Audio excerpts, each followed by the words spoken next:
अब देखते हैं, आज हम लोग दो टॉपिक देखेंगे, एक एकांक आवेश और एक परावैद्युतांक। तो एकांक आवेश, ठीक, एकांक आवेश समान परिमाण के दो सजातीय आवेश, ठीक, मतलब यहाँ पर दो सजाती, दो यहाँ पर एक पहला आवेश Q है, यहाँ पर पहला आवेश Q है, ठीक। तो समान परिमाण के दो सजातीय आवेश, यहाँ पर Q1 ये भी है और Q1 भी ये है, तो समान है Q1, ठीक। तो समान परिमाण के दो सजातीय आवेश वायु और निर्वात में 1 मिनट की दूरी पर स्थित है, ठीक। मतलब यहाँ पर वायु है या तो ये निर्वात में, निर्वात मतलब जहाँ पर हवा नहीं होता, जैसे कि पृथ्वी और चंद्रमा को देख लो, ठीक। और या तो आप वायु में रख दीजिए, तो उसके 1 मिनट की दूरी पर स्थित होने पर 9×10⁹ न्यूटन के बल से प्रतिकर्षित करता है। ये यहाँ पर एक बल है, तो ये 9×10⁹, ठीक, 9 से क्या होता है, प्रतिकर्षित करता है, इन दोनों को क्या होता है, प्रतिकर्षित करता है,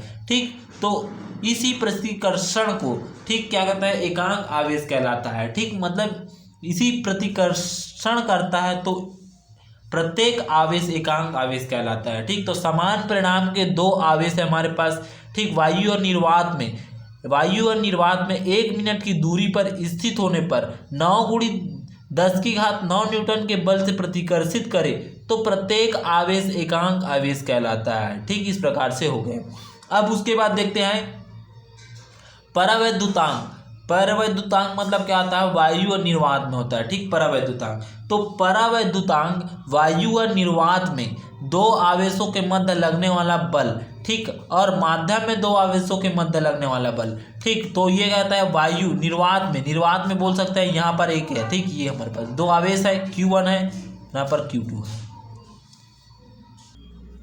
हमारे पास दो आवेश है, ठीक। दोनों आवेश को सबसे पहले किस में रख के देखें, निर्वात में रख के देखें। तो निर्वात में दो आवेशों के मध्य लगने वाला बल, ठीक, इसको निर्वात में रख के देखें, तो निर्वात में दो आवेशों के मध्य लगने वाला बल। अब इसी को वायु में रख कर देखें, ठीक, वायु में रख के देखें, वायु है जहाँ पर, ठीक, जहाँ पर मनुष्य सांस ले सकता है, ठीक, वहाँ पर रख के देखें, तो उसके मध्य लगने वाला बल के अनुपात को परावैद्युतांक बल कहा जाता है, ठीक, परावैद्युतांक कहते हैं, ठीक। तो वायु और निर्वात में दो आवेशों के मध्य लगने वाला बल और माध्यम में दो आवेशों के मध्य लगने वाला बल के अनुपात को ही परावैद्युतांक कहते हैं, ठीक। तो सबसे पहले वायु और निर्वात में दो आवेशों के मध्य लगने वाला बल, ठीक, F1 = 1/4πε0 Q1Q2/r²। ये क्या, ये किससे आ गया, ठीक, कूलाम के नियम से आ गया। कूलाम का नियम भी क्या था, दो आवेशों के मध्य लगता है, ठीक, ये यहाँ से यहाँ तक के दो आवेशों के मध्य लगता है, तो उसी सूत्र को यहाँ पर डायरेक्ट लिख दिया है, ठीक। तो F1 = 1/4πε0 Q1Q2/r²। दो आवेश है, Q1 है और यहाँ पर Q2 है, और इन्हीं Q1 और Q2 को किसके पहले निर्वात में रखकर देखें, अब यहाँ पर देख रहे हैं वायु में रखकर देख रहे हैं, अब वायु में रखकर देखते हैं, ठीक।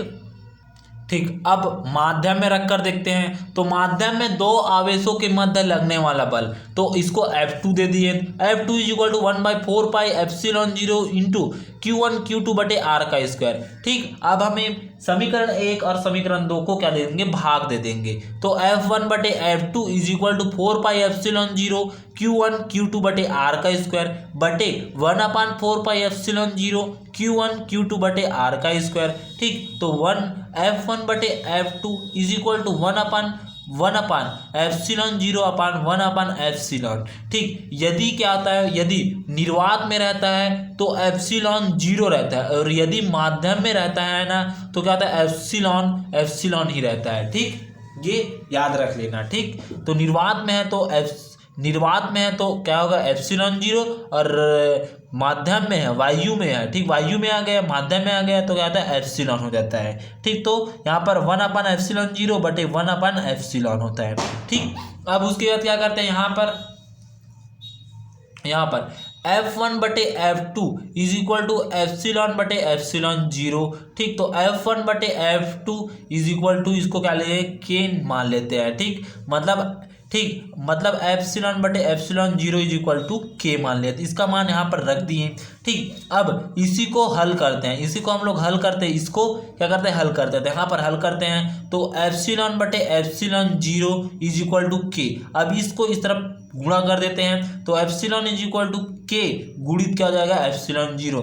अब इसी एप्सिलॉन को, ठीक इसी एप्सिलॉन को समीकरण 2 में मान रख देने पर, यही समीकरण को ठीक इस समीकरण 2 में मान रख देते हैं, यहाँ पर मान रख देते हैं तो ये क्या हो जाएगा F2 इज इक्वल टू क्या हो जाएगा 1/4 पाई एप्सिलॉन 0 Q1 Q2 बटे R का स्क्वायर। यही अभिष्ट व्यंजक है हमारे पास, ठीक यही हमारे पास अभिष्ट व्यंजक है।